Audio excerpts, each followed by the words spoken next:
안녕하세요. 류용수 법무사입니다. 이번 시간에는 소송을 제기하려고 하는데 피고의 인적사항을 모르는 경우 그 인적사항을 알아내는 방법에 대해서 얘기해 보는 시간을 가져보겠습니다. 소를 제기하는 사람을 보고 원고라고 하고요. 소 제기를 당하는 사람을 보고 피고라고 하는데 이 피고를 적시를 하려면 원칙적으로 이름을 적어야 되겠죠. 그리고 주민번호도 기재를 하고요. 그리고 주소도 기재를 해야 되겠죠. 근데 피고의 이름은 알아요. 그런데 주민번호를 몰라요. 근데 전화번호는 알아요. 이럴 경우 이 사람의 주민번호를 알아내는 방법. 그럴 때는 법원에다가 사실조회 신청을 합니다. 제가 피고의 이름도 아는데요. 핸드폰 번호도 압니다. 근데 주민번호를 모릅니다. 이 주민번호를 알아내고 싶습니다. 그래서 누구를 상대로 사실조회 신청을 하냐면 보통 3대 통신회사가 있죠. SK, KT, LG 이 세 곳에다가 사실조회 신청을 합니다. 그러면 이 SK나 KT나 LG는 법원이 명령을 내리거든요. 피고의 이름 그리고 이 전화번호를 가진 사람의 정보를 알려달라 이렇게 명령을 내립니다. 그럼 이 통신사들은 이 이름을 가진 사람, 피고의 이름과 전화번호가 일치하면 알려줍니다. 근데 몰라요. 정보가 없어요. 그러면 요즘에는 이 3개 통신사 말고도 알뜰폰을 사용하는 분들도 상당히 많아요. 알뜰폰 업체는 상당히 많습니다. 대표적인 큰 것만 해가지고 6개 정도 돼요. 거기까지도 사실조회 신청을 해야 돼요. 3대 통신사에서 이 정보가 안 나오면 알뜰폰까지 사실조회 신청을 해야 돼요. 그렇게 하면 대부분 걸리죠. 여기까지 갔는데 안 걸리는 경우는 저 같은 경우는 없습니다. 그런데 또 이런 경우가 있을 수 있고, 그리고 피고의 또 이름은 알아요. 그리고 근데 주민번호를 몰라요. 근데 전화번호도 몰라요. 그런데 이 피고랑 금융거래를 한 사실이 있으면 그 통장은 있을 거 아니에요. 그러니까 거래은행은 알 거 아니에요.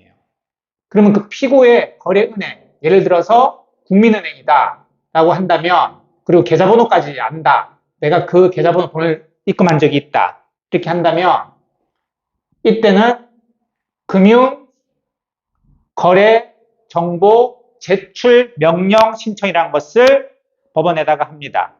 법원에다가 판사님, 이 이름을 가진 사람이 이 계좌번호의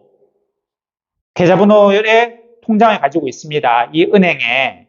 그러니 이 사람에 대한 정보를 알게 해 주십시오. 그러면 판사는 요 국민은행에다가 명령을 내립니다. 피고의 이름을 가지고 이 계좌를 가지고 있는 경우에 그 신상 정보를 제출을 해라. 그러면 알 수 있습니다. 그러면 거기에 따라서 당사자 표시정령 신청을 하면 돼요. 이 주민번호를 서로 기입하는 거죠. 주민번호 없어도 승소 판결문은 나올 수가 있어요. 그런데 나중에 집행을 하려면요.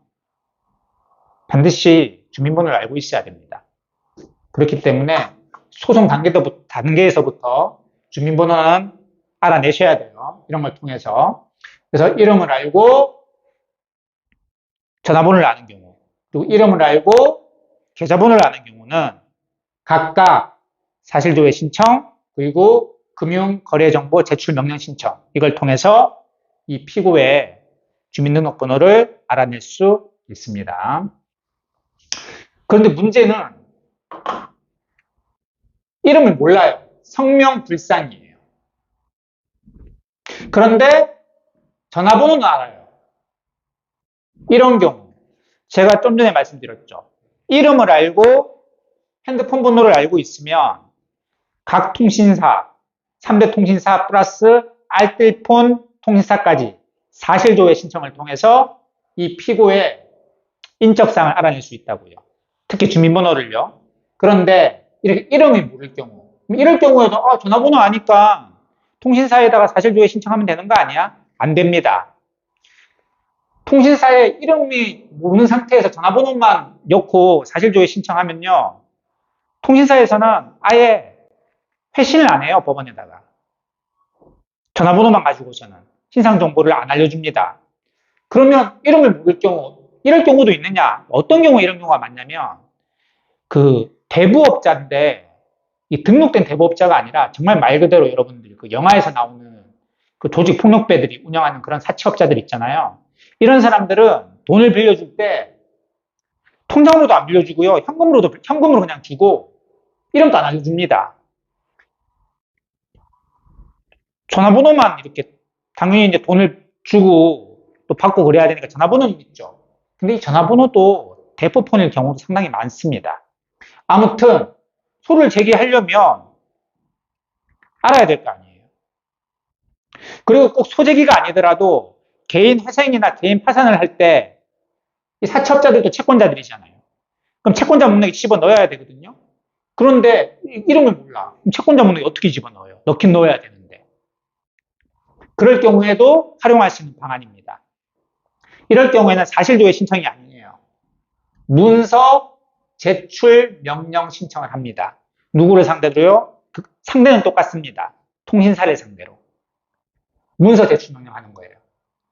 이 전화번호를 가진 사람의 모든 이름부터 시작해가지고 주민번호 그리고 핸드폰 가입할 때 기입했던 주소 있죠. 그거를 다 제출하라. 그러면 통신사에서는 이 문서 제출 명령을 받으면 법원한테 그러면 알려줘야 됩니다. 다시 한번 정리하면 이름을 알고 핸드폰 번호를 알면 사실조회 신청. 이름 모르고 핸드폰 번호만 아는 경우에는 문서 제출 명령 신청. 이렇게 이해하시면 될 것 같아요. 그리고 계좌번호, 이름 알고 은행이랑 계좌번호 알면 금융거래정보 명령 제출 신청. 이렇게 해서 피고를 특정할 수 있습니다. 네. 그래서 알게 되면 당사자 토시정정을 통해서 이제 소송을 진행하면 되는 겁니다. 예. 이번 시간에는 어떤 사람을 상대로 소송을 제기하려고 하는데 그 피고의 신상정보, 인적사항을 모를 때 그걸 알아내는 방법에 대해서 알아보는 시간을 가졌습니다. 지금까지 류홍석 법무사였습니다. 감사합니다.